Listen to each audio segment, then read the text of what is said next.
Deu. Assim, a gente vai falar sobre o pneumotórax. Primeiro a gente vai falar um pouco sobre como funciona. A gente vai ver aqui todo o material que tem, mas assim, a grosso modo, como que a gente pode falar? Primeiro a gente tem que saber sobre a pleura. A pleura, ela tem a nossa pleura visceral e a nossa pleura parietal. A pleura visceral, igual se diz, é a pleura que fica em contato com a víscera, com o pulmão. E a parietal é a que fica em contato com a caixa torácica. Daí o que que ocorre? Uma, vou falar assim, do modo mais grosso. A parietal, ela fica grudada na caixa torácica. E a visceral, ela fica em contato com o pulmão. Daí o que que ocorre? Uma junto com a outra é um espaço muito pequeno. Quando a gente respira, tem uma pressão negativa que faz com que puxe a torácica, quando vocês respiram, colocando a mão no tórax de vocês, puxou o ar, ele expande. Beleza. Com isso, a pleura parietal que está grudada na caixa torácica, ela puxa junto com a caixa torácica, ela faz com que puxe a visceral e aí faz com que ajude a expandir o nosso pulmão, porque senão eles seriam soltos dentro da nossa caixa torácica. E aí existe um tanto de líquido naquele meio que faz com que fique uma pressão negativa e que ajude a expandir. Ponto, certo? Existe uma quantidade de líquido, um dia a Lucicleide falou, agora eu não lembro, mas eu vendo em outros lugares é 0,2 ou 0,3 ml, um negócio assim por peso. Então a gente tem que calcular mais ou menos o peso da pessoa, seria mais ou menos o líquido que estaria. Gente, eu só preciso. É que eu não consigo, quando eu abro o PDF, eu não consigo mais ver a tela do Meet. E aí, se alguém estiver mandando mensagem, alguma coisa, às vezes eu não consigo ver para poder responder, certo? Qualquer coisa vocês falem que eu escuto. E aí, isso ajuda a responder na hora que está respirando. Essa é a anatomia da nossa pleura. Existe a pleura em tudo quanto é canto da gente. Pode ser em outros nomes, elas podem ser utilizadas. No nosso pulmão, no nosso coração tem uma pleura que fica mais para fora, uma mais para dentro, que ajuda na dinâmica do pulmão.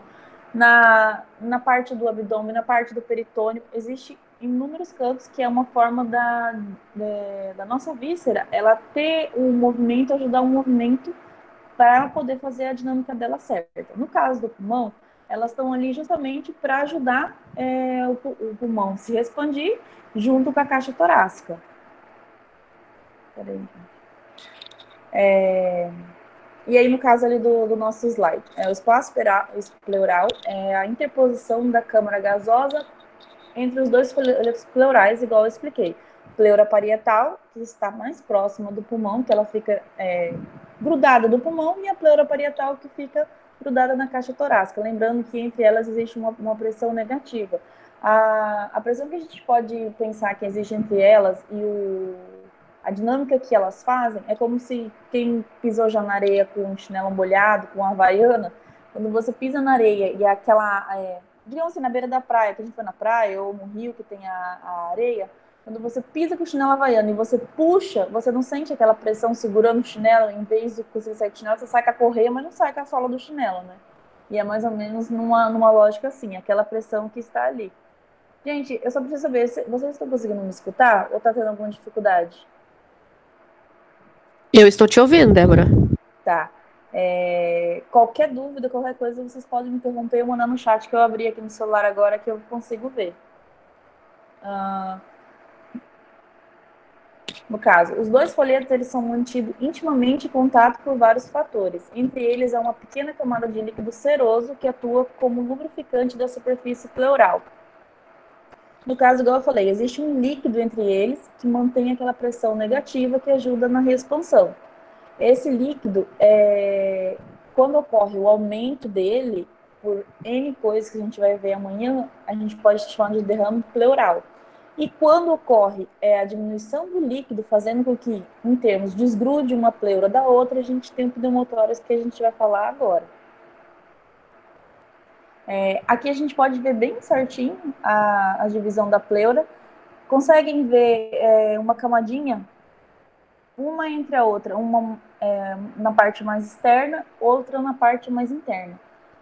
O líquido fica entre elas, quando a gente respira, faz com que a pressão negativa aumente entre elas e faz com que essa parte de fora, a caixa torácica, respanda e puxe o pulmão para poder o ar entrar com maior facilidade.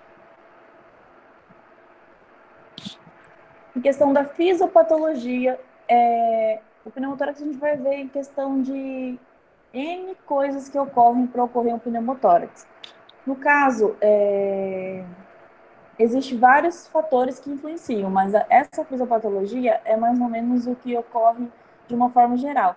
Existe o pneumotórax hipertensivo, o pneumotórax catamenial. Tem pessoas, tem mulheres que eu nunca tinha ouvido, eu já tinha visto na parte da teoria, de mulheres que na parte da época da menstruação pode ocorrer ter um pneumotórax. Ah, mas por quê? Sinceramente, cara, vai entender o porquê. Ele não tem uma causa certa definida. E uma vez no hospital, uma funcionária do hospital, ela teve um pneumotórax na época da menstruação. É por causa da época da... Ô, Ana, agora que eu vi que você perguntou, é por causa da menstruação? Não se sabe, mas normalmente é na época da menstruação que isso ocorre. Sim, Ana, seria nessa parte da linhazinha cinza, ó, onde fica o líquido. E aqui na visão superior que a gente pode ver também, ó. Aqui o espaço do pulmão e essa linhazinha cinza aqui no meio seria onde ficaria o líquido. A cavidade pleural é hermética e laminar. E entre as duas pleuras existe um líquido pleural. A pressão negativa, menos 3 a 12 milímetros de mercúrio, mas essas coisas de questão de tanto de quanto é a pressão negativa, quanto deixa de ser, é legal saber, mas é só questão de, assim, curiosidade e de conhecimento, porque não é uma coisa que é tão frequente para a gente saber, a pressão negativa tá tanto, isso influenciou lá dentro, assim. Quando ocorre um pneumotórax, ele ocorre de uma forma menor ou uma forma muito extensa. Mas isso não influencia muito tanto a gente saber, a pressão lá tá tanto, tá assim, tá assado. Nem os médicos em si, eles se preocupam tanto em saber. É o que ocorreu e ponto. Durante o ciclo respiratório, a pressão intrapleural contrapõe-se à retração elástica dos pulmões. É o que eu falei. A pressão intrapleural, ela contrapõe-se à retração elástica dos pulmões. Com essa pressão negativa, ela ajuda a fazer com que a retração, a distensão e o aumento da complacência do nosso pulmão na hora da respiração ajudam na dinâmica do pulmão. O que ocorre? Por exemplo, a gente vai falar mais pra frente, mas o pneumotórax, que é muito, muito, muito comum num grau absurdo aqui de Paraná, que eu já vi inúmeras vezes, que às vezes tem que ser, às vezes não, todas as vezes devem ser drenados. Quando ocorre em acidente de moto, o paciente cai e fratura alguma costela e acaba interferindo no espaço pleural. E aí, em termos, a gente pode pensar que o pulmão é como se fosse uma bexiga, porque depois que, querendo ou não, o arco costal ele quebrou, fez uma ponta, furou aquele espaço, a pressão que é negativa entre as pleuras faz com que ela fique positiva, porque um ar que não devia estar ali ele está. E aí faz com que o pulmão murche igual uma bexiga. Aí vocês veem depois no raio-x, fica uma bexiga bem pequenininha. E aí aquele espaço fica todo preto, porque o espaço preto é onde tem ar. Lógico, nosso pulmão tem que ter ar, mas a gente também tem que ter a questão dos alvéolos, dos brônquios, tudo na hora de ver um raio-x. E aí, quando ocorre a perfuração do espaço pleural, o pulmão ele murcha e fica todo comprimido num pedacinho só. Às vezes, tem raio-x que uma pessoa vê, a outra vê, a outra vai conseguir ver, porque é uma coisa tão pequenininha, porque o paciente ele fraturou e vai ser levado uma toma. Às vezes tem lugares que não tem uma tomografia para fazer, que dá para ver exatamente que teve um pneumotórax, e aí é feito um raio-x rápido. E aí no raio-x, às vezes pode ser que eles não consigam ver de primeira já. E aí é uma linhazinha que você tem que ter um foco muito grande. Normalmente, quando chega um paciente que tem um trauma, e ele tá com uma dificuldade de respirar, uma das primeiras coisas que eu fico olhando no raio-x é para saber se tem um pneumotórax, porque você já tem que meio que associar. Ah, o paciente fratura de não sei o quê, ele caiu no banheiro, ele caiu de moto e tá com uma dificuldade de respirar, você fica procurando, que às vezes pode ter uma fratura de costela, então aí você pode caçar bem ali, que às vezes pode ocorrer bastante de ter um pneumotórax. Às vezes não tão grande, às vezes menor, mas é uma coisa que a gente, como fisioterapeuta, tem que se ligar bastante em questão de quando vê o raio-x. Fratura, trauma, um politrauma e insuficiência respiratória, a gente tem que se ligar que alguma coisa pode estar ali. Ou a gente tem ar onde não devia, ou a gente tem um aumento de líquido onde também não devia. E aí, quando ocorrem esses pacientes que ocorrem um politrauma e vão para a UTI, e aí os médicos veem que deve ser drenado, aí é feito todo um trabalho, porque não é assim, vamos fazer um raio-x, vamos fazer uma tomo, um hospital particular você tem muito mais ferramenta. Mas se você vê que o paciente, igual eles, tem um paciente que está com muita dificuldade de respirar, sabe que foi um trauma, fez um raio-x, já viu ali, eles têm que ser drenados muito rápido, porque senão o paciente entra numa insuficiência respiratória tão abrupta que a gente pode perder o paciente muito rápido. E eu acho muito legal quando é drenado, eu acho legal. É legal ver quando é drenado, porque quando eles colocam e faz um cortezinho pequeno, primeiro eles furam, depois faz um cortezinho com bisturi, cara, aquele negócio jorra. Tipo assim, você vê o ar saindo numa velocidade. É bem legal. Quando tiver uma oportunidade de vocês verem, às vezes no vídeo, ou quando vocês estiverem em prática mesmo, para poder ver, é bem legal você ver quando é drenado, porque o ar sai numa velocidade e aí automaticamente você consegue ver porque se o meu pneumotórax foi no lado direito, quando o paciente respira, automaticamente só o lado esquerdo ele responde. O lado direito não consegue respondir, porque não tem como respondir, não tem pressão, não tem nada ali dentro. O pulmão, tá Deus dará, parece uma bichinha murcha, entendeu? E aí, quando drena, automaticamente tira aquele ar, ele tá tirando toda a pressão positiva e meio que negativando lá dentro.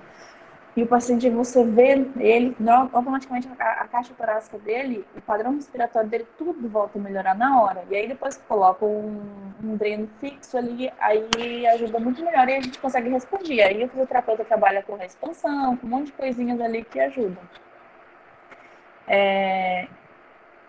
Aumento progressivo, a pressão intrapleural. Essas, é o que eu falei. O que trabalha lá dentro é a questão da pressão. Uma pressão negativa dentro da pleura faz com que ajude na nossa dinâmica respiratória. A partir do momento que essa pressão negativa ela se positivou de alguma forma, por algum é que a gente vai ver quais são os tipos de pneumotórax. Algum motivo que fez com que essa pressão passe a ficar positiva, ela dificulta na expansão e na troca gasosa mesmo, porque quando a gente responde, o ar entra, automaticamente, se você não está conseguindo expandir, o ar entrar, está fazendo com que o ar não entre e não vai ter a troca do O2 com o CO2 nos alvéolos.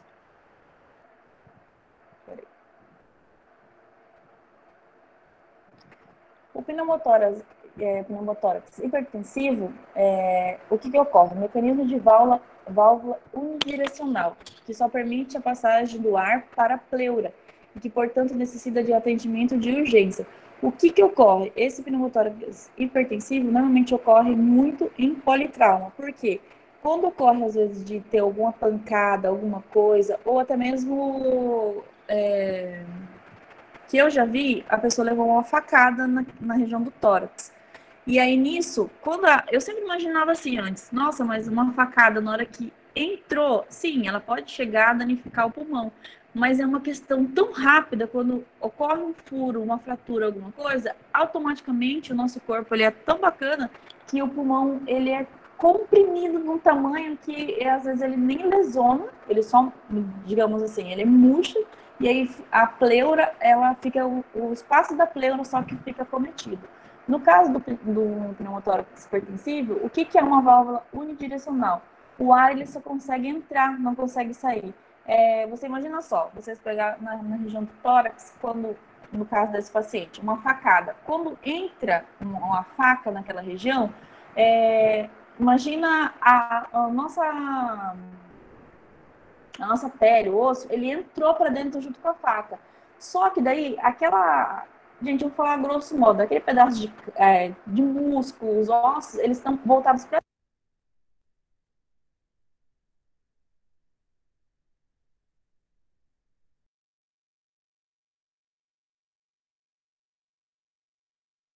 Peraí.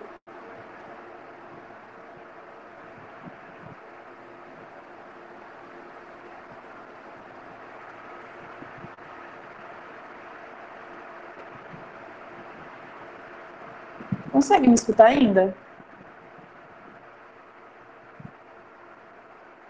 Ah, tá. O slide sumiu, né?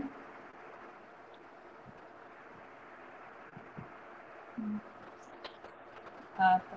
É por causa que agora, como tá numa tela Sim, só, tá sumiu. tentando. Voltou? Voltou. Não, aqui eu sou na dúvida. Vocês conseguem ver a minha cara ou só o slide?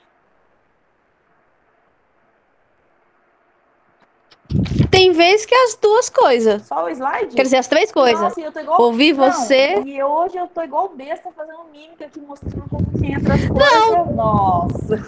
Mas tinha vez que tava dando pra mim te ver, aí agora sumiu. Não, e eu aqui, não, quando entra a faca, ela faz assim, faz assado. Ei, mas é por causa que só tem uma tela.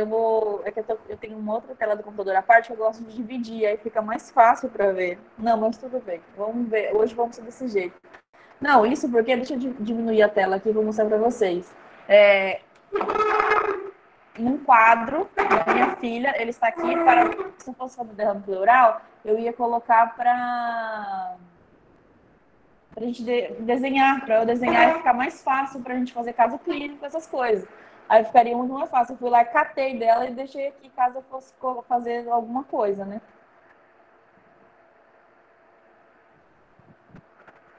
Não, mas calma. Hoje eu estou me ajeitando, mas amanhã vai estar muito melhor, gente. Não está vendo mais nada? Tá vendo eu, pelo menos? Não, também não. Só tá ouvindo sua voz.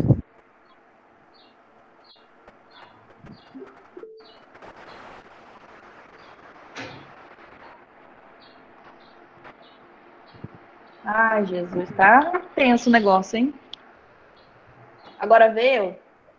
É que hoje tá com 3 coisinhas aqui no seu. Aí uma é só a voz, uma só do slide e o outro é o vídeo, você aparecendo. Mas agora consegue ver eu. Eu tava vendo. Não, é por causa que Agora sumiu. Tava aparecendo você. Ai, Agora não tá gente. aparecendo você nada. Então, aí o meu aqui, onde tá lá as pessoas que estão online, aí tem o primeiro quadradinho seu, que é só a voz, aí o segundo é o do slide, e o terceiro, que é o seu vídeo, que é você aparecendo, pelo menos para mim. Então, é por causa que eu tô no celular e no computador, porque não tá funcionando o áudio no computador para vocês, não é? Agora tá funcionando tranquilo porque tá no celular, não é? Mas consegue me ver agora. Mas agora aparecendo só 2 Débora, antes era 3. Não tô achando a terceira parte, Débora. Não sei se pra Ana tá a mesma coisa. Porque o meu tá os 3 aqui. Meu Deus. O slide tá aparecendo agora? Tá. Pra mim, não. Tá.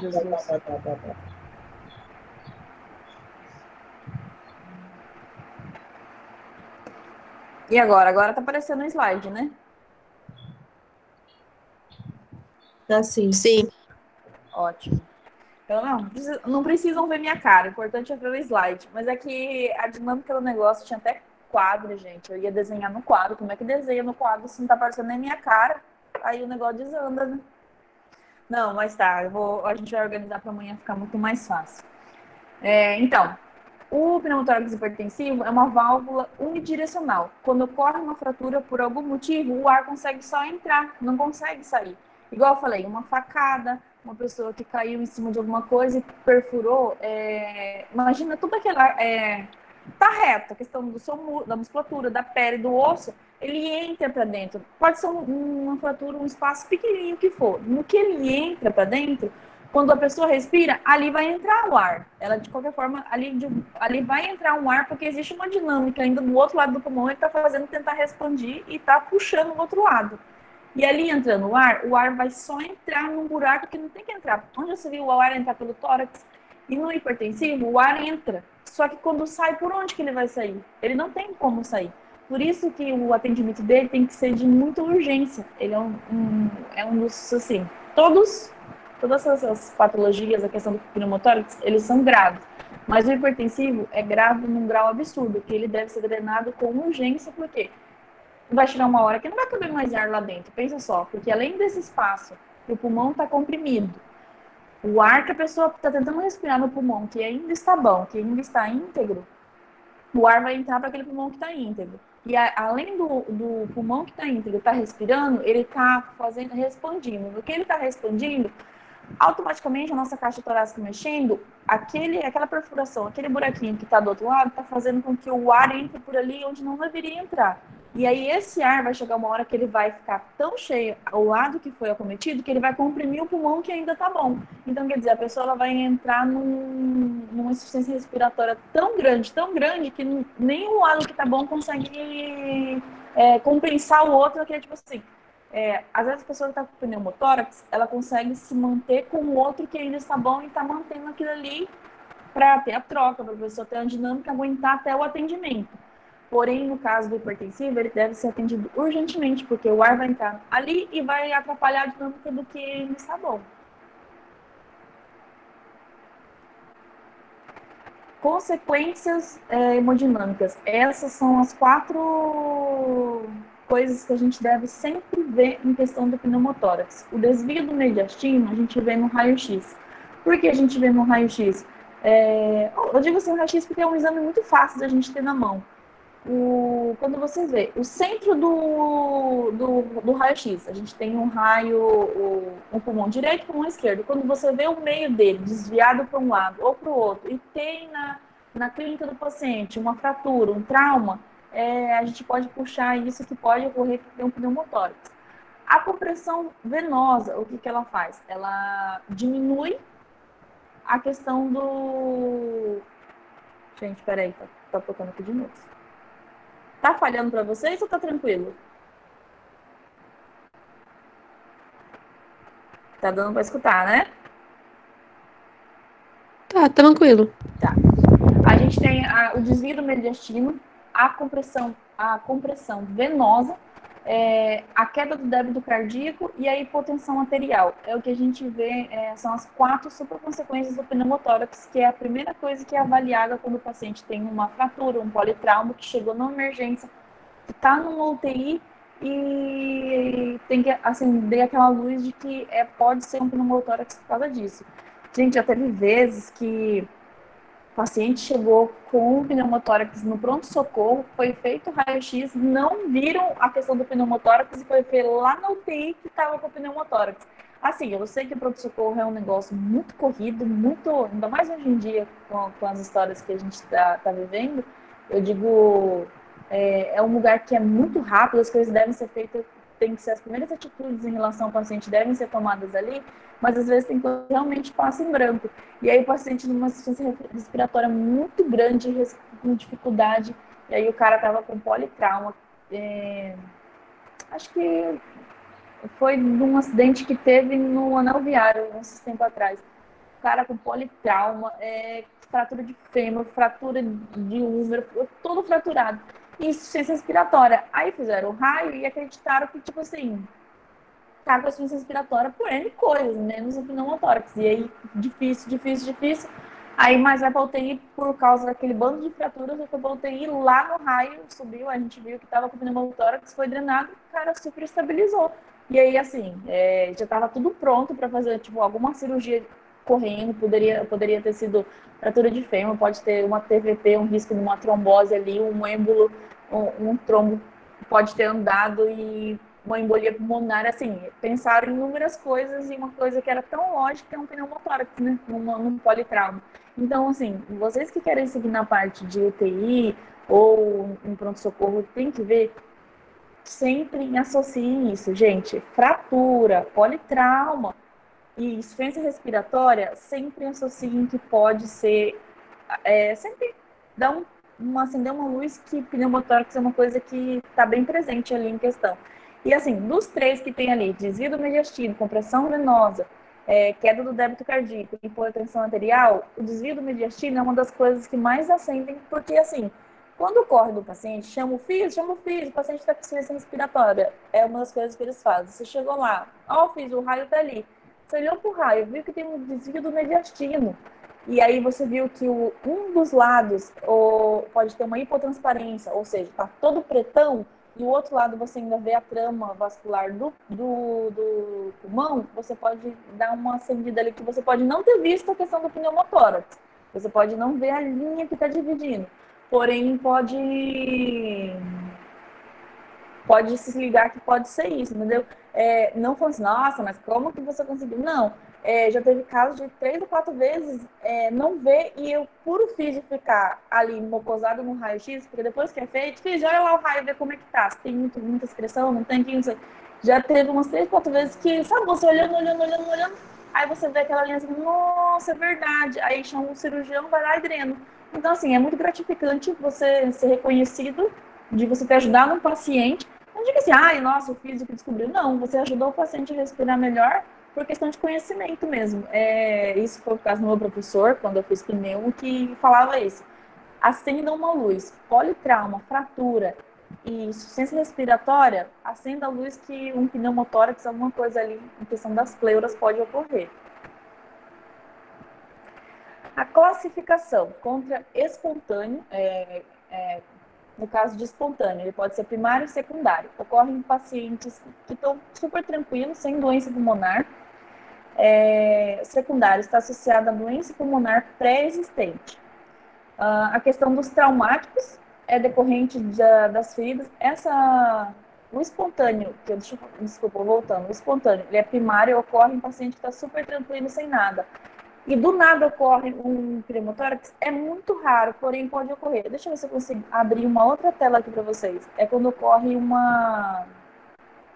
a formação de uma vesícula, uma bolsinha ali que faz com que junte ar onde não deveria. E aí esse ar começa a caminhar.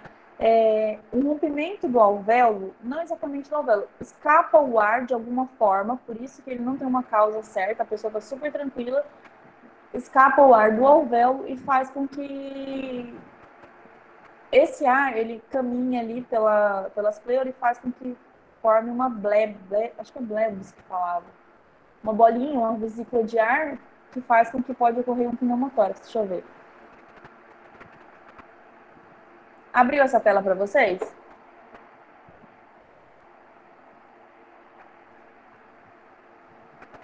Tá preto. Gente. Minha vida não tá fácil hoje.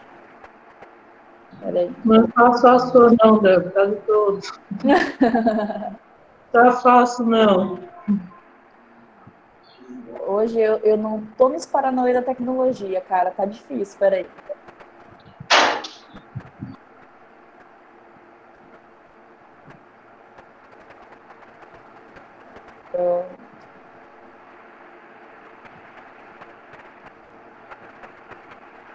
Ela é uma segunda difícil.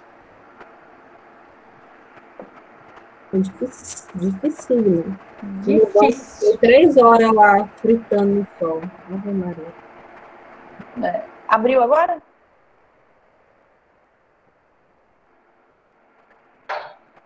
Ainda não. Para mim não apareceu ainda. Agora parece que sim. Agora apareceu.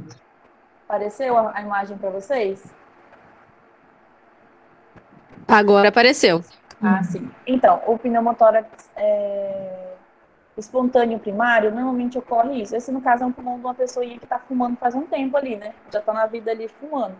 E aí, o que ocorre? O ar, de alguma forma, já que ele não tem uma causa certa e definida, ele faz com que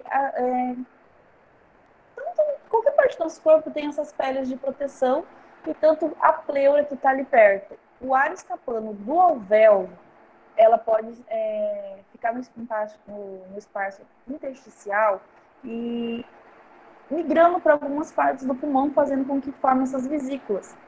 Nisso, ela forma essa bolha que faz com que esse ar entre o espaço da pleura. Lembrando que o espaço da pleura, ela tem que ter o líquido, não tem que ter ar. E aí, fazendo isso, faz com que a pressão positive lá dentro e dificulta a respiração. Porém, o pneumotórax espontâneo primário não é algo que fala assim, nossa, vai ter que ser drenado, vai ter que ir para uma UTI, vai ter que... Não. Dependendo do grau do paciente, tudo é resolvido de uma forma mais simples. Dependendo de uma broncoscopia, alguma coisa que possa ser feita para eliminar isso de uma forma mais tranquila. O paciente consegue conviver tranquilo, às vezes, com isso. Foi igual no caso da menina lá, que ela teve um pneumotórax, do nada, ela não estava fazendo nada, de repente ela precisava de atestado e falaram assim, cadê a fulana? Então, ela veio aí, anteontem ela estava com pneumotórax e foi um pneumotórax catamenial. Nossa, e assim, um pneumotórax ponto, mas aí eu fui ver porque eu ficava muito curiosa, eu nunca vi. E a questão das mulheres na fase da menstruação. Ah, mas por que da fase da menstruação? Gente, a mulher quando tá na fase da menstruação, tudo muda, né? O humor, o corpo da mulher, tudo por dentro desanda. E aí, existem mulheres que na fase da menstruação, o corpo dela faz esse processo. Todas, algumas, não. É raro no mundo. O próprio pneumologista que foi lá ver ela nunca tinha visto um pneumotórax catamenial, que foi na época da menstruação da mulher. E aí, falar é uma coisa que existe. Agora, você ver e conviver com o paciente, eu não sabia nem o que fazer. Se ela baixasse lá e falasse, nossa, e aí, o que deve ser feito? Trata como normal? A gente... Mas aí depois passou uma semana, ela voltou tudo tranquilo. Foi só feita a tomografia e viu que ela estava com pneumotórax. Aí no caso daquela ali era só para mostrar para vocês as vesículas que é formada. Deixa eu voltar para outra tela agora.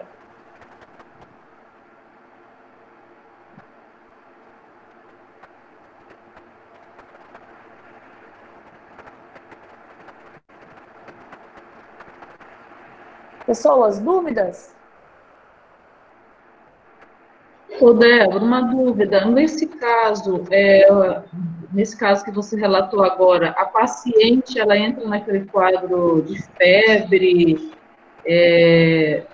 assim, típico de uma infecção ou não? Não, ela não apresentou, no caso dela, ela não apresentou nada. Ela só falou que começou a sentir um desconforto e uma falta de ar, só, nada mais.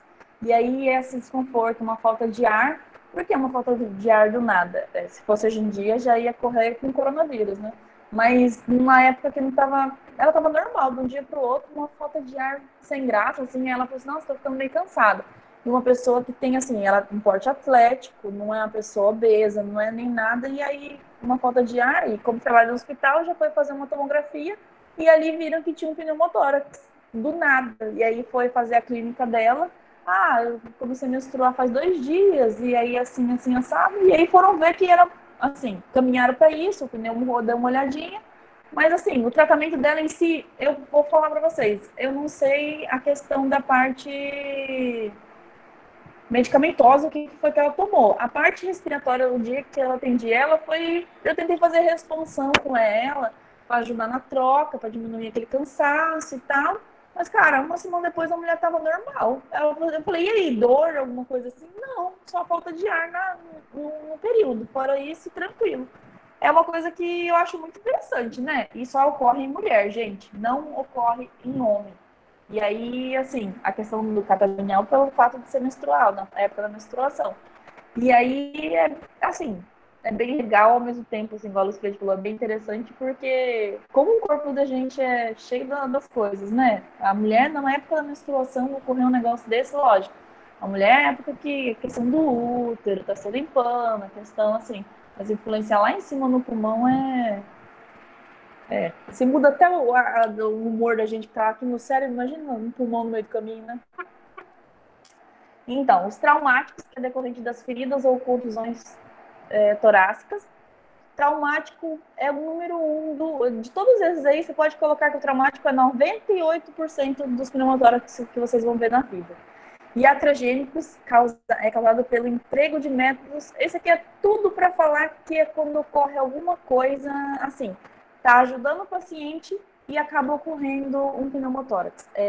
Às vezes vai pegar um acesso central no paciente e na subclávia, que é aqui embaixo da nossa clavícula, e aí de alguma forma quando vai entrar com catéter, com tudo para entrar, para pegar o acesso do paciente, ocorre a perfuração da pleura. E aí, para não ser assim, é iatrogênico porque ele não foi um erro médico, mas é uma coisa que está sendo feita para o paciente ocorrer. Já teve caso do paciente com ventilação mecânica e teve um pneumotórax. Mas por quê? O paciente ele estava com uma insuficiência respiratória muito grande, não estava conseguindo fazer a troca, teve que aumentar muito a PIP, ele melhorou a questão da gasometria, o raio-x, porém o pulmão dele não aguentou e fez um pneumotórax por causa da ventilação. E aí a gente considera os iatrogênicos quando é causado por algum modo que está tentando ajudar o paciente, porém acaba, não vou dizer piorando, mas desanda um pouco o caminho do tratamento, entendeu? O catamenial, que é a questão das mulheres na época da menstruação, e recém-nascido ou neonatal, que às vezes pode ocorrer de ter pneumotórax. No caso está ali da recém-nascido ou neonatal, mas eu já vi muito questão de criança, neném prematuro, né? Porque ainda quando nasce antes da hora, não está bem formado a parte pulmonar. E aí pode ocorrer um meio que desando aí. Vocês que alguém que possa conhecer alguma criança que nasceu prematuro ou algum não problema durante o nascimento ou antes, pode ver que às vezes tem um reflexo na vida inteira, né? A questão de pode ocorrer uma bronquite, a criança fica com O fato de fala que é um pouco uma má formação do pulmão, não ter formado corretamente, aí fica, tem vezes que a criança tem que ficar, que eles falam cubadora para terminar de formar o pulmãozinho, né? Sim, fica assim lá na incubadora o fato de poder receber o auxílio que precisaria da parte respiratória, tanto alguma outra parte, que ele teria que estar mais tempo na barriga dentro da mãe lá para receber tudo aquilo, para formar, e fica, no caso, numa incubadora, numa UTI, para poder melhorar. Eu digo isso porque, às vezes, crianças que nascem com, ou tem até mesmo pneumotórax prematuro, ou na idade da gestacional normal, elas ficam com reflexo da parte respiratória, às vezes a longo prazo. Ocorre uma asma, uma bronquite, pneumonia reincisiva, às vezes tem agora, daqui a um tempo, tem depois. Querendo ou não, existe um reflexo de crianças prematuras ou crianças que, durante o nascimento, teve algum problema na hora do nascimento, na parte respiratória, e aí isso reflete ao longo da vida também, né? Bom, em questão das classificações do pneumotórax, quanto à evolução, se ele é estável ou progressivo. Ana, o da Cindy ele teve que ficar, né? Nasceu antes da hora, mas o menino tava vendo lá nos vídeos dele, arteiro no mundo, né? É filho de Cindy mesmo, né? A arte é ali, né? Que pula pra lá e pula pra cá. Eu acho que, assim, gente, igual eu falei, é reflexo que pode ter e que também pode não ter, mas a maioria dos nenéns que eu cuidei em questão de... que eu atendi questão de parte respiratória, são todos pacientes que nasceram, às vezes, prematuro. A maioria prematuro e crianças com 4, 5 anos que eu fazia a parte respiratória e nasceu prematuro e aquilo ali reflete, querendo ou não. E o pneumotórax, que você estava vendo um artigo, que é uma coisa que reflete muito na vida da criança. Ocorrer isso quando você é pequenininho, desajusta todo. Imagina, seu pulmão está preparado novinho para ter uma dinâmica certinha, tudo, e aí ele nasceu antes da hora, não tá madurado, igual se diz, e aí ele vai receber todo esse ar que a gente tem aqui fora, toda essa poluição, tudo que for, então vai refletir a longo prazo, realmente, na vida da criança.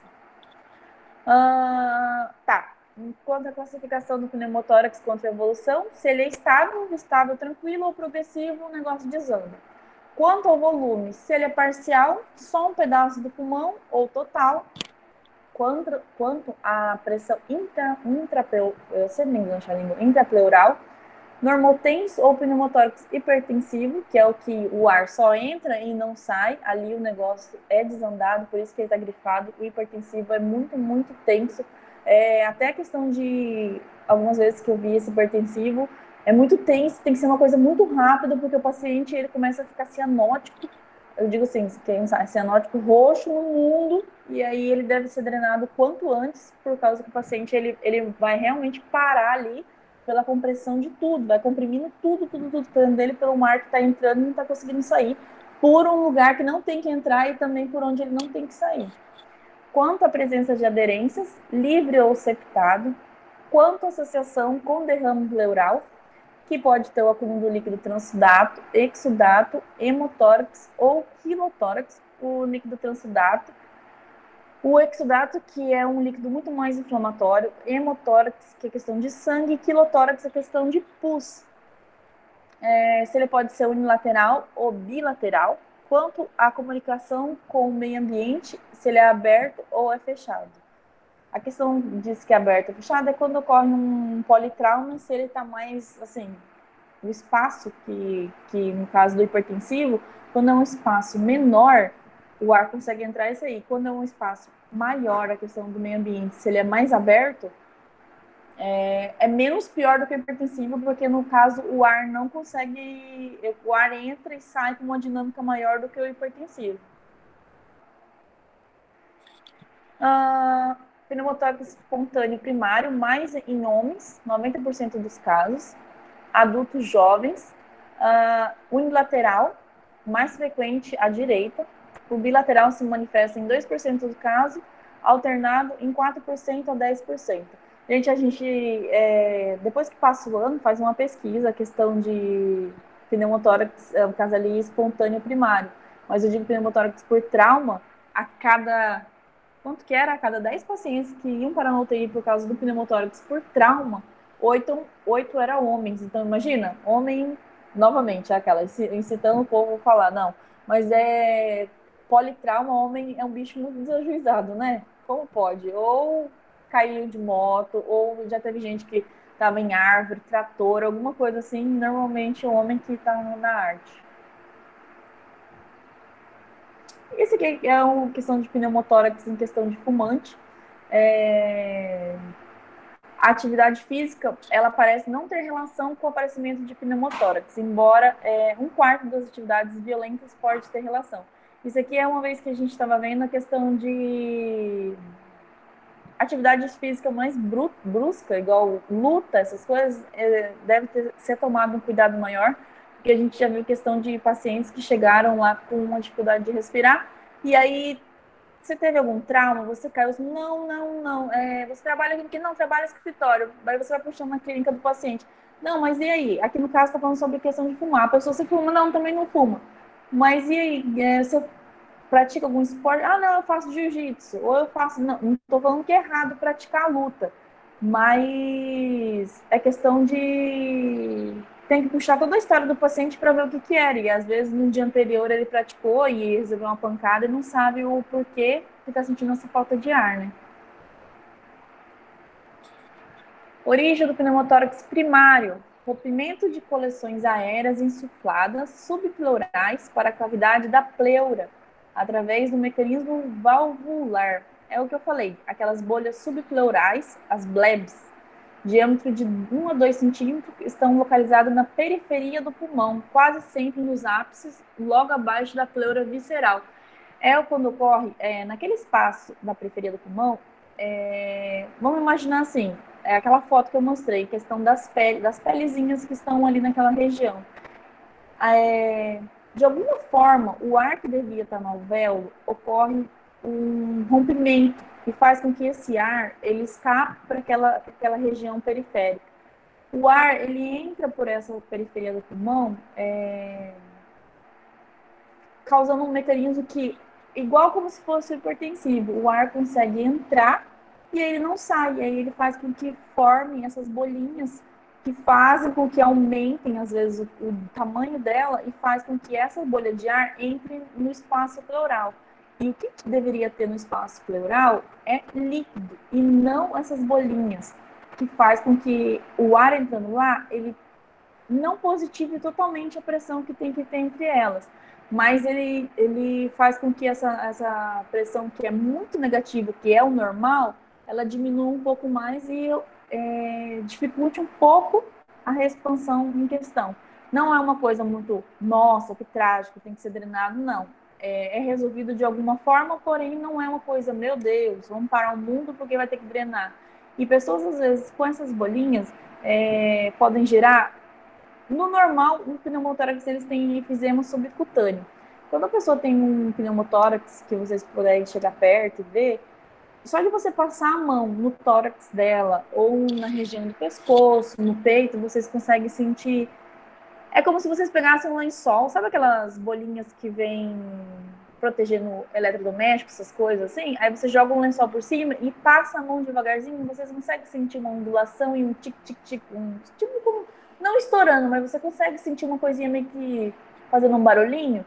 É o que você sente na pele da pessoa quando você coloca. Quer ver então quando você vai escutar o paciente? Você pegou o esteto, chegou no tórax dele, você consegue escutar estourando as bolinhas lá por dentro, porque você está apertando. Então, as bolinhas subcutâneas, um enfisema subcutâneo.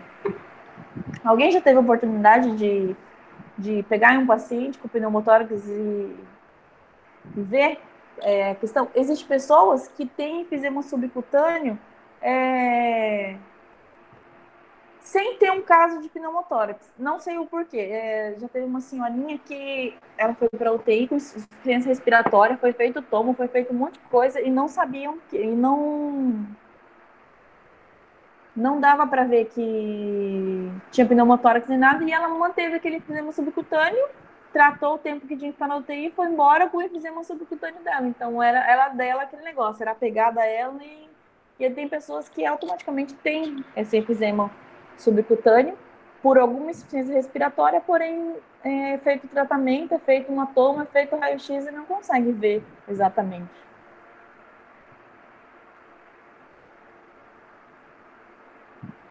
O pneumotórax secundário, acima de 45 anos, costuma ser mais grave que o primário, uma vez que o pulmão subjacente estava com a função comprometida.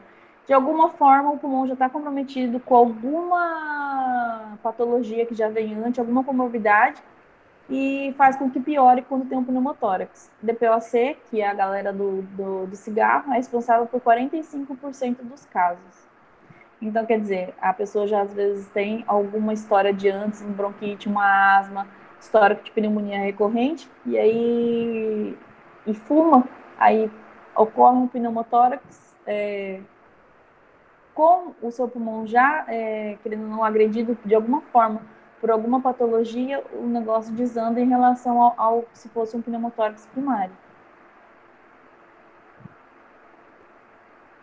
Ups.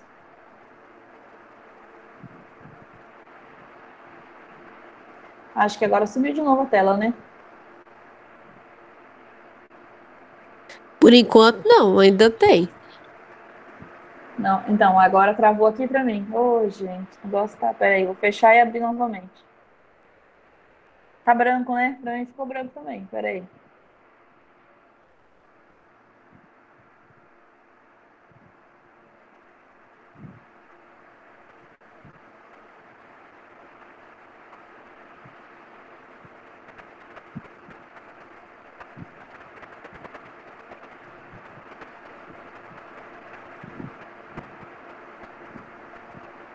Gente, qualquer dúvida vocês podem perguntar, pode interromper e falar.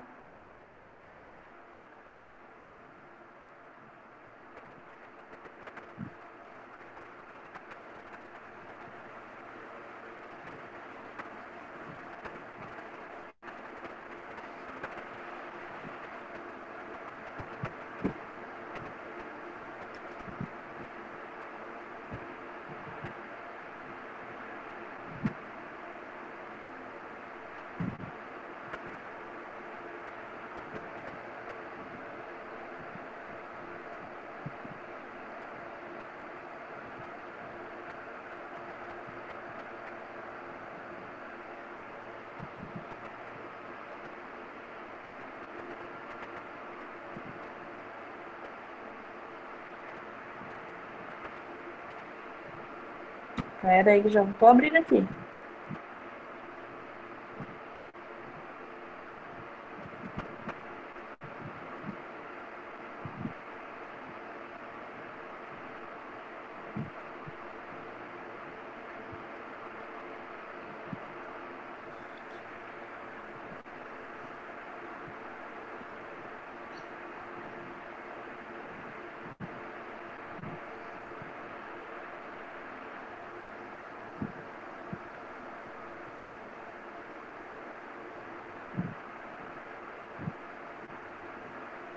Abriu agora novamente?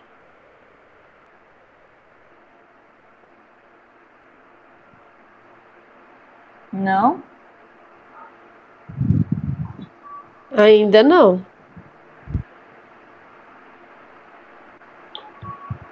Agora foi.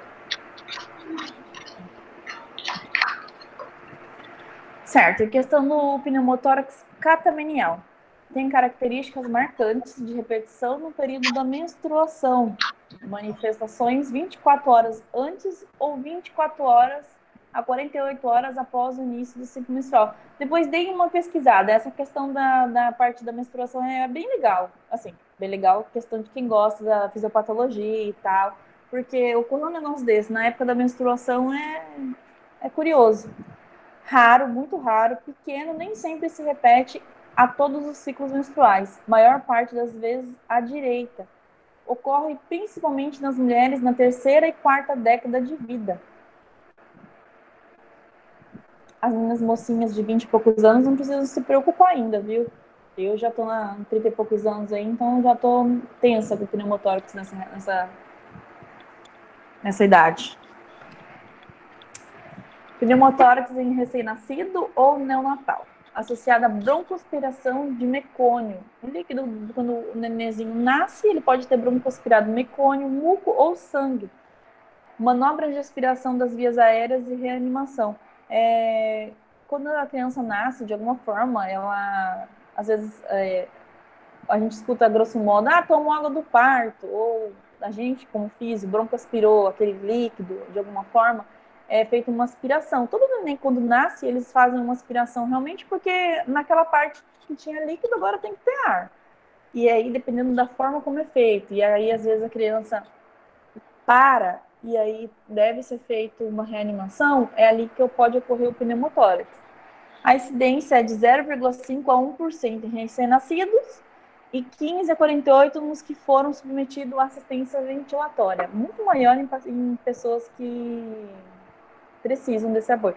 Você vê, Natália, ela está se achando a novinha, né? Só por causa que não deixa ela chegar nos 30 anos. Aparecimento súbito de taquipneia, um aumento da frequência respiratória, com retração costal e taquicardia.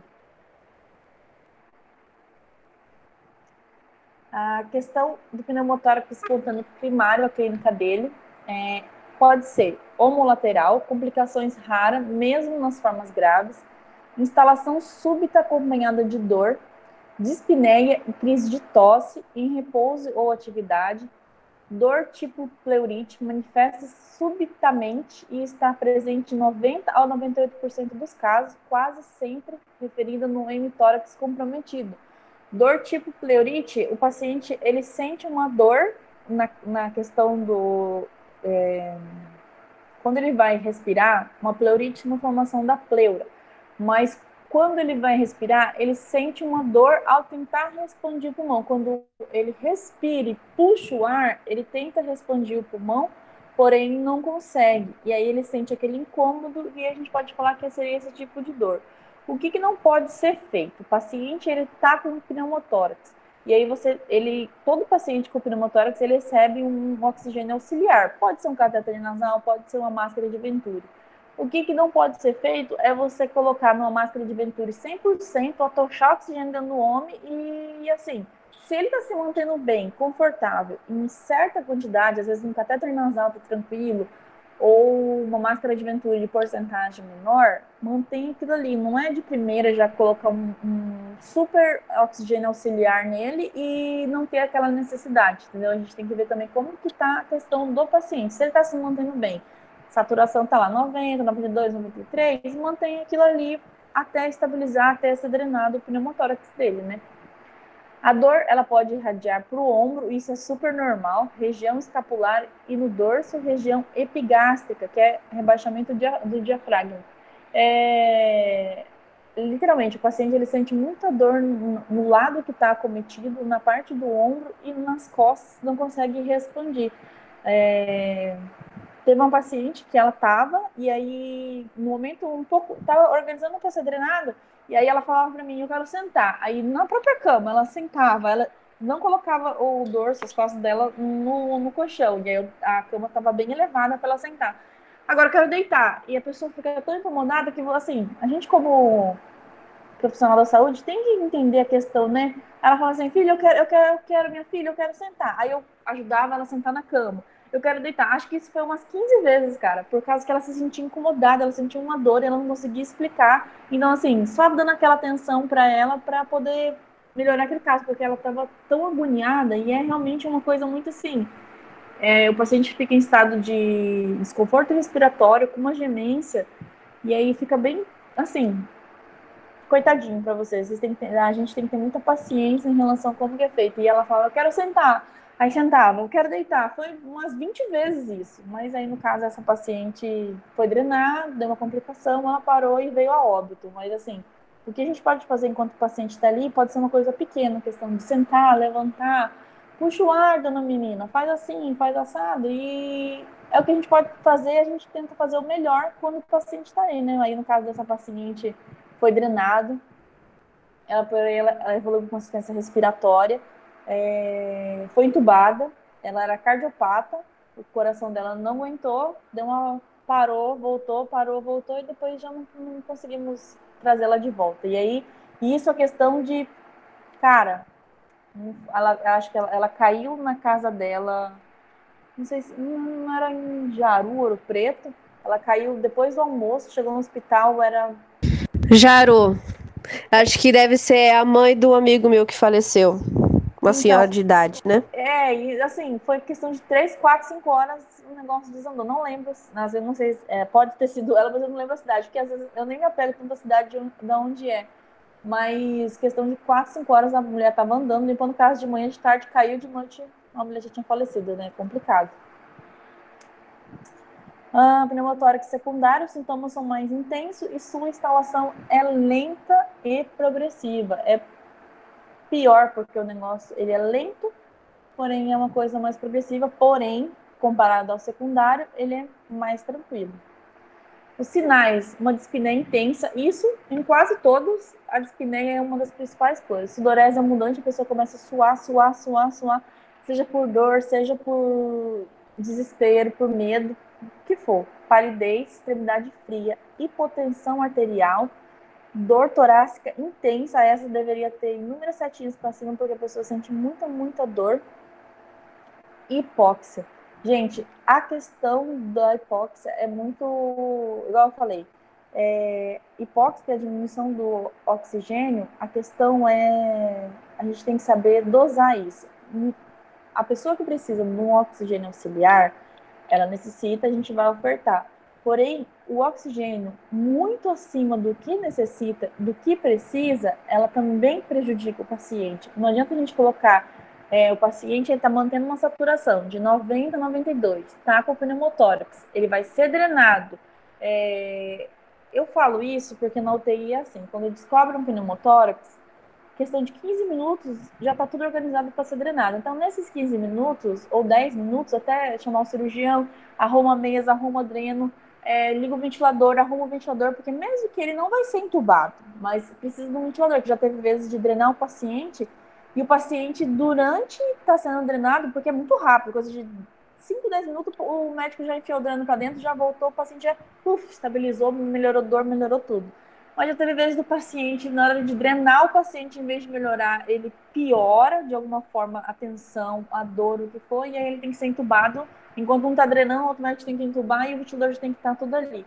Então, a questão da dor é muito tensa e faz com que o paciente ele desande a questão da respiração dele. E aí, mas igual eu estava voltando à lógica, Se a saturação dele está mantendo bem, 90, 92, 93, mantenha aquele tanto de oxigênio que está sendo ofertado. Ah, mas que tanto que é? Cara, chegou lá, a primeira coisa, coloca um catéter nasal lá, 3, 4, acima de 5, 6 litros já não vale mais. Aquele, você está jogando muito fluxo para o paciente. Às vezes você vai em algum lugar e o paciente está com um catéter nasal de 7, 8 litros. Gente, sinceramente, nunca coloque 7, 8 litros de catéter nasal no nariz de uma pessoa. Você acha que é a mesma coisa que você enfiar a cabeça lá de fora da janela com o carro a 150 km por hora? Você consegue respirar o que ali? Nada. Então não adianta enfiar um catéter nasal a 6, 7, 8 litros. Eu penso assim, e muitos que eu já vi lá no hospital pensam assim também. Não adianta você enfiar um catéter nasal e jogar oxigênio para dentro do paciente sem saber o nível que está e se ele está absorvendo. Porque imagina, você abrir uma mangueira no nariz do paciente com a força do mundo de oxigênio. Já peguei paciente lá com 10 de oxigênio no catéter nasal, dá vontade de pegar o catéter na surra em quem colocou aquilo lá. Gente, é a mesma coisa que você for respirar com a cabeça pro lado de fora num carro a 200 km por hora. Como que você respira? Você não respira, você vai abrir a boca para respirar, né? Você não vai respirar pelo nariz. E aí a questão, voltando à lógica da hipóxia, colocou um catéter nasal, 3, 4, 5 litros, ele não manteve, coloca uma máscara de Venturi, 35%, vamos subindo 50%. Se viu que realmente não tá legal, coloca uma máscara 100%, mas vamos gradativo, porque a questão da hipóxia porque ele tá sem um pulmão trabalhando, então vai ter uma diminuição abrupta na questão da parte respiratória dele e vai dificultar isso. O corpo inteiro dele precisa de oxigênio e só tem um lado trabalhando, o outro lado está parado. Mas a gente tem que saber dosar a questão de quantidade de oxigênio que a gente vai ofertar para aquele paciente para também não piorar. O exame físico depende do tipo do pneumotórax. A mobilidade do hemitórax acometido é menor. Quando você vê o lado acometido, ele não está respondendo porque não tem um pulmão certo ali para poder levantar e abaixar junto com o outro, igual falam desse modo. O fênico tórico vocal é diminuído ou abolido. A percussão é diminuída nos volumes timpânico. O murmúrio vesicular ele é ausente ou diminuído. Normalmente, esse diminuído não. Normalmente, ele é ausente. Pneumotórax hipertensivo, o sopro anfórico é uma ausculta assim. Gente, não sei como falar. Depois procurem. Sabe quando parece um bicho urrando quando você ausculta no esteto? Você sente tipo. Não um bicho urrando, mas. Sabe quando você pega assim, quem já viu um berrante e você assopra, em vez de só assopra assim, a grosso modo, não quem sabe tocar mesmo, faz um negócio assim, você consegue escutar dessa maneira. É um sopro mais abafado, porém ele parece ser mais forte. A tosse seca, a ausência de ruídos adventícios, uma característica do síndrome pleural, e pode ter roncos e sibilo por causa do broncoespasmo. Roncos e sibilos na parte expiratória, lembrando, sibilo na parte inspiratória é secreção, sibilo na parte expiratória é broncoespasmo. O raio-x, na parte acometida, ele fica com uma hipertransparência na região que está com o pneumotórax.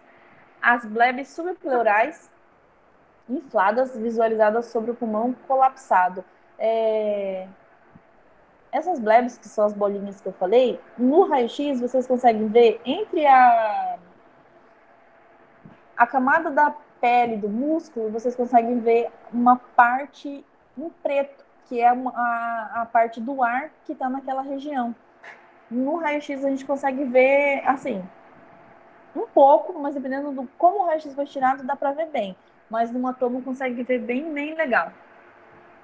Raio-x em decúbito lateral, sobre o lado são, o ar fica no alto junto com a parede costal.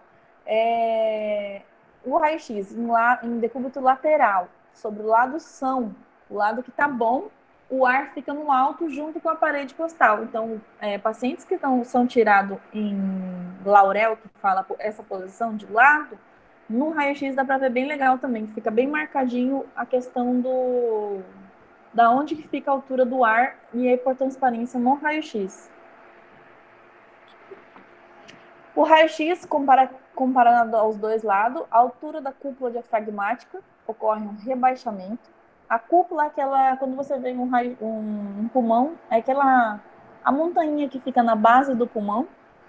Os espaços intercostais eles ficam aumentados. O mediastino ele fica para o lado oposto. Se o meu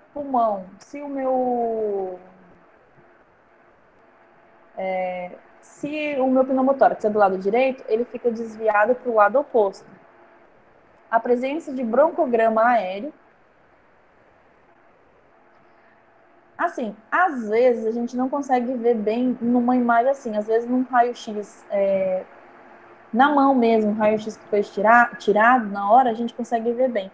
Aqui, talvez não dê para ver bem direito. A gente vê uma hipertransparência, porém não consegue ver tão a mais como que poderia estar. Aqui a gente vê a questão da trama vascular do pulmão direito, mas aqui na questão do pulmão esquerdo a gente vê bem a questão só da hipertransparência mesmo, que é a parte em preto.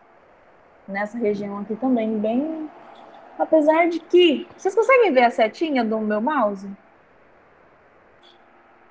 Sim. Ah, não. Vou tentar tirar o óculos para chegar melhor de perto. Não, eu não consigo ver nada nesse raio-x, gente. Alguém consegue ver alguma linha, alguma coisa? Eu consigo ver só uma hipertransparência mesmo, né? Ainda mais forte nessa região. A cúpula é essas montanhas que ficam aqui embaixo, gente. A cúpula diafragmática direita e a esquerda. Lembrando que um paciente que...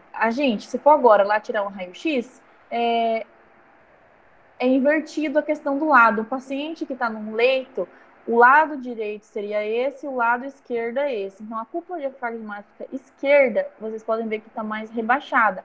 Ela é mais rebaixada por causa da questão da direita, porque tem o fígado que faz a elevação da direita. Porém, nesse lado aqui, que tem o pneumotórax acometido, está fazendo ela ficar um pouco mais rebaixada e uma hipertransparência muito grande nessa região.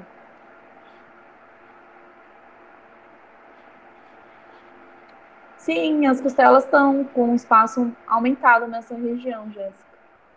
Confesso para vocês que eu vou pegar umas imagens maiores para a gente ver.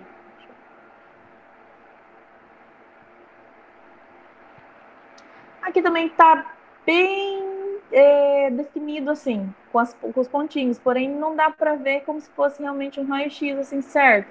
Essa parte aqui a gente pode ver o pneumotórax, ou seja, a parte da pleura. Gente, imagina, aqui onde está aqui e até aqui seria as duas pleuras. Quando ocorre a entrada de ar no local, ela comprime todo o pulmão, sobra isso aqui em questão. Imagina como que não ficou apertada a questão de como vai ocorrer a troca nessa região. É bem tenso em questão de... Depois que é drenado e volta a reexpandir, o físio ele tem bastante participação nisso para aumentar, a melhorar, porque se o negócio era desse tamanho, tudo estava bem espalhadinho na dinâmica e foi todo comprimido, para voltar a dinâmica dele normal, a questão de capilar, a questão da dinâmica do ar entrar e sair, deve ser bastante trabalhada a questão da fisioterapia respiratória. Complicações. Um pneumotórax ele pode evoluir também, além de um pneumotórax que está... Um pneumotórax que, querendo ou não, está... de uma forma mais suave, ele pode evoluir para o hipertensivo, um hemopneumotórax, um edema pulmonar, um enfisema intersticial, um enfisema subcutâneo, um pneumomediastino na região do mediastino, um pneumotórax crônico persistente. A questão de pneumotórax crônico persistente eu realmente nunca vi. Um piopneumotórax, questão de a região com pus, com líquido naquela região ali também. A reincidência após o primeiro episódio de pneumotórax espontâneo primário é de 20%. Depois que tiver o segundo é de 50% e o terceiro 80%. O intervalo entre o primeiro e o segundo costuma ser de 2 a 3 anos. 0% de recorrência de pneumotórax secundário quando o fator etiológico não é removido. E de 43% em 5 anos. Cara, é que essa questão de ser recorrente é porque acho que alguns pacientes, só que a gente às vezes já via assim, existem alguns pacientes que vão parar na UTI e depois passa 6, 7 meses, o paciente volta por lá. Mas já teve pacientes que teve um pneumotórax e quando voltou já era para uma outra coisa, porém na parte respiratória. Não um pneumotórax, mas alguma coisa que desandou. Igual tinha pacientes com DPOC que já foram para lá, que com pneumotórax, por exemplo, o paciente chegou lá agora com pneumotórax e é um paciente DPOC. Beleza, tratou, foi tudo resolvido. Daqui 6, 7 meses, ele voltou novamente com o quadro de DPOC. Então, quer dizer, pacientes que são reincidentes, querendo ou não, existe uma história por trás. Não que ocorreu, vai ocorrer novamente, existe uma história do que está causando aquilo. Pessoas tabagistas, pessoas que igual fazem algum esporte mais violento, pessoas que ocorreu algum trauma. Fratura de costela é uma fratura que a gente não tem como, você não consegue engessar uma costela, vamos grudar uma na outra e vamos deixar tudo bonitinho. Não ocorre. E não quer dizer, já ocorreu isso do paciente ter um politrauma, chegou agora no começo do ano, fez um tratamento, melhorou. Daqui 6, 7 meses ele acabou voltando para UTI por algum problema respiratório que desandou, mas não que isso foi uma incidência do pneumotórax, mas existiu uma história por trás para ele ocorrer novamente dele ser internado por causa da parte respiratória. O tratamento, principais objetivos, expansão pulmonar, fechamento definitivo da fístula e prevenção da recorrência. Expansão pulmonar é o que a gente pode trabalhar muito, muito, muito, muito. Igual eu mostrei, o pulmão ficou daquele tamanhozinho, todo apertado, e a gente tem que expandir para melhorar e voltar a dinâmica dele, né? Excluindo o pneumotórax hipertensivo, que necessita do atendimento imediato, a maioria dos primários permite o médico um período de observação para ver o que pode ser feito, o que deve ser feito. Às vezes, só com a questão da fisiorrespiratória, a expansão, melhorar. Já teve isso, de pacientes que, físio, tem que atender lá no quarto, faz assim, atende o paciente lá, ele está fazendo todo um tratamento medicamentoso de alguma forma, e com a físio respiratória de expansão a gente conseguiu trabalhar e melhorar, esse paciente teve alta.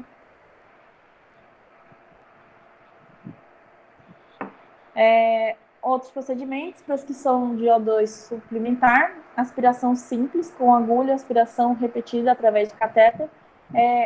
O que ocorre às vezes de não precisar colocar um dreno. O dreno é aquela mangueirinha mais grossa que faz com que drena acho que deve ter uma fotinha depois, num potinho mais embaixo, que daí faz com que borbulhe. Quando borbulha é porque a gente sabe que o ar está saindo por ali.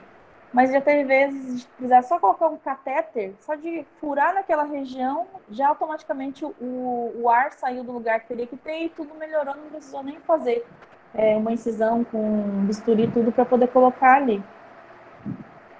Uma drenagem pleural intercostal fechada, uma pleurodese, uma videotoracoscopia ou uma toracoscopia e uma toracotomia. Tratamento conservador, baseado na restrição do esforço físico, analgésico, leve sedação e repouso ao leito é relativo. São permitidas atividades leves. A gente pensa assim, nossa, o paciente tem que ficar tranquilinho no leito. Não, não precisa ficar exatamente. Quando o paciente ele é drenado daquele pneumotórax e ele está tranquilo, não precisa de ser entubado, nem nada, tá só com um catéter nasal, porém o dreno tá ali, aí sim que a gente faz físio. Normalmente eu coloco um catéter nasal, coloco a bala de oxigênio numa cadeira de roda, coloco ele para empurrar a cadeira de roda, ele vai empurrando com a bala em cima e vai respirando e soltando, porque a gente tem que fazer a dinâmica daquele líquido, daquele ar sair tudo de uma vez para poder voltar tudo normal. Então, assim, a gente vendo desse modo, né? Repouso. Tem que ter repouso, porém tem que fazer toda uma dinâmica para voltar tudo ao normal. Ainda mais, assim, eu falo nisso por causa da UTI, que é uma coisa rápida, as coisas devem ser feitas rápido. UTI é um negócio que deve rodar pacientes, não é um lugar de internamento para você ficar um mês. Tem que ser feito tudo para o paciente estourando 4, 5, 6 dias, porque nem todo mundo que está lá está entubado. 4, 5, 6 dias o paciente já desce para o quarto e o outro poder ter o lugar, né? tratamento invasivo, toraxentese, uma drenagem pleural tubular, uma pleurodese química e um tratamento cirúrgico. Tudo isso o médico que resolve, a gente só fica de lado olhando. O pneumotórax, só para lembrar, ele pode ser traumático, aberto, hipertensivo e iatrogênico. Em questão, qual o nosso objetivo de um possível tratamento fisioterapêutico em um pneumotórax? O que vocês acham? O que a gente deve fazer? Que tipo de exercício?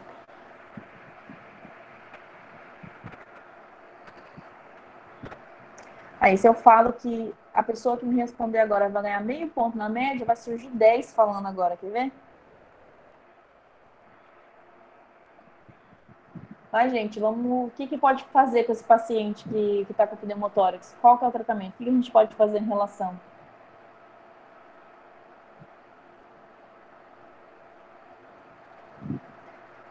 Uma expansão pulmonar, uma drenagem postural, sim. O que mais que a gente pode fazer? A Natália falou uma expansão pulmonar, mas como a gente faz, Natália? Que tipo de exercício você acha que a gente deve fazer?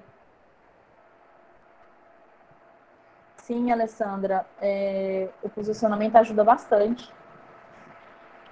Você falou em uma expansão pulmonar. O que mais que a gente pode fazer? Assim, sim, mas o que tipo de exercício que a gente pode fazer?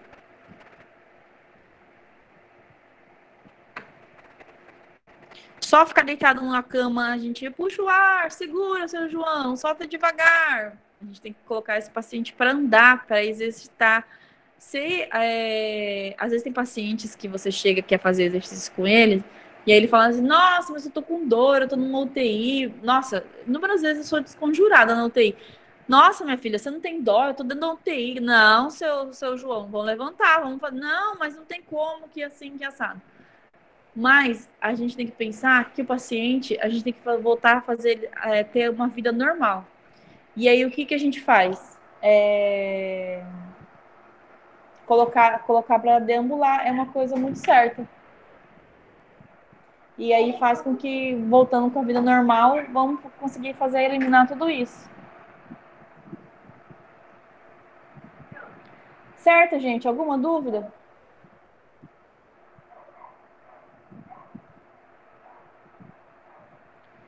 Shaking no ciclei. Você acha que shaking vai dar certo?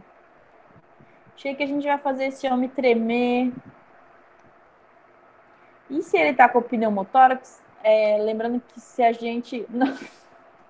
Não, se ele tá com pneumotórax, a gente tem que ver que o pneumotórax, como eu falei, 98% são fratura e politrauma.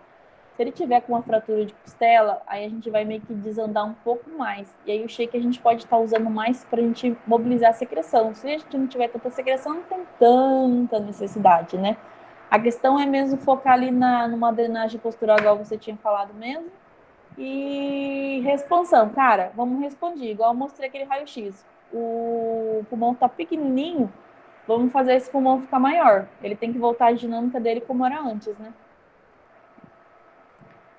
Alguma dúvida, gente? Complicado? O que achou?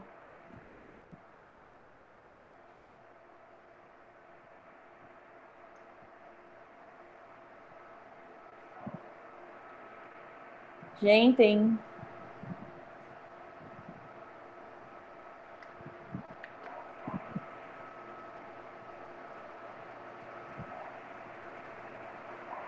Tudo tranquilo?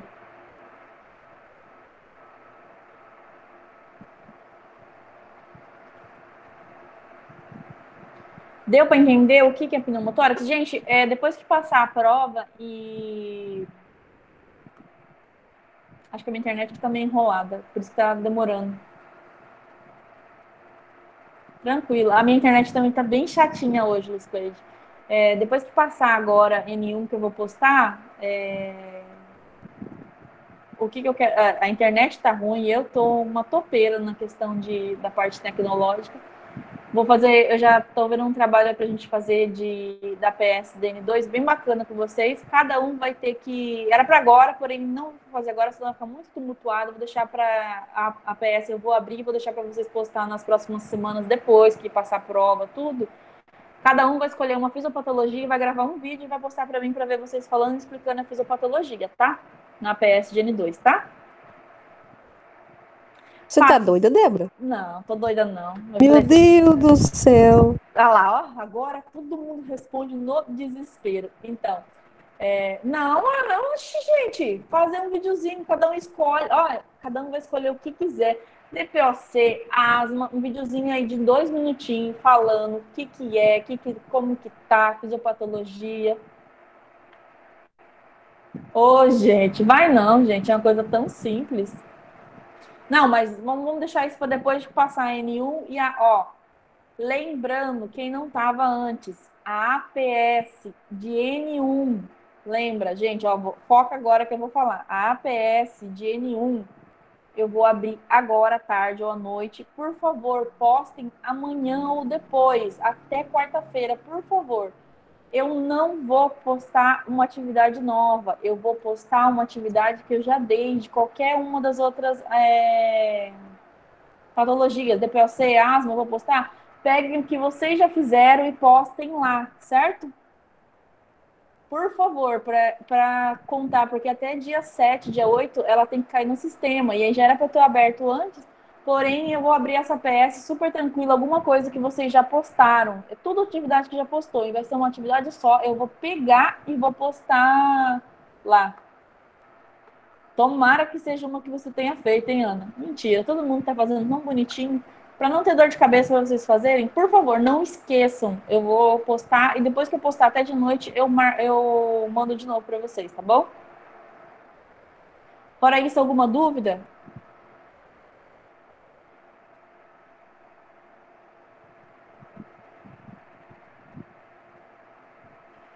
Gente, desculpa hoje a minha parte tecnológica, minha parte Bill Gates, meu lado assim tá muito afetado. Hoje foi bem desandado a questão da demonstração das aulas, das coisas assim. Porém, não, vai acabar, mas a gente vai com calma. Vamos com um passinho de cada vez. Pior, eu também. Eu gosto muito mais da questão presencial, é muito mais tranquilo, né? Porém, vamos se adaptar um pouquinho agora e, se Deus quiser, isso logo vai passar, logo vai diminuir todo esse desespero e todo mundo vai voltar à vida normal, né?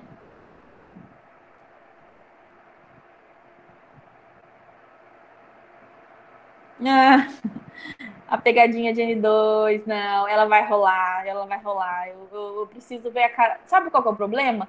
Vocês não abrem a tela. Eu tava vendo a tela dos outros, a questão dos professores, todo mundo falando que os alunos mostram a cara. Os meus alunos não mostram a cara. Eu acho que ninguém quer ver, eu quero ver a cara de todo mundo. E aí, eu vou colocar todo mundo para fazer isso, cara. Eu tava pensando. Débora, mas pare e pense. Nós temos uma consciência bem tranquila. Porque nosso curso de fisioterapia já tem pouco professor. Ainda vai aparecer ainda. Aí que os professores não vão querer mais dar aula para nós. Não, gente, a questão da internet cai. Aqui fica certo. A questão da internet cai, não. Na PSGN 2 vamos fazer desse jeito, bem bacaninha. Vai pegar um vídeo, vai gravar um vídeo bonitinho, colocar o celular, pedir para a mãe e para a avó segurar o celular e vai falar: olha, a DPOC ela é dividida em bronquite e tal. E olha, é feito assim, assado. Então, vai dar certo.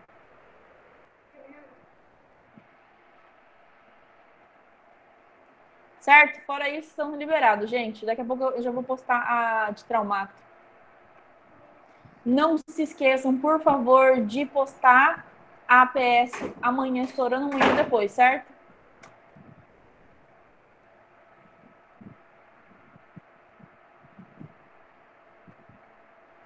Tá certinho. Tchau para vocês.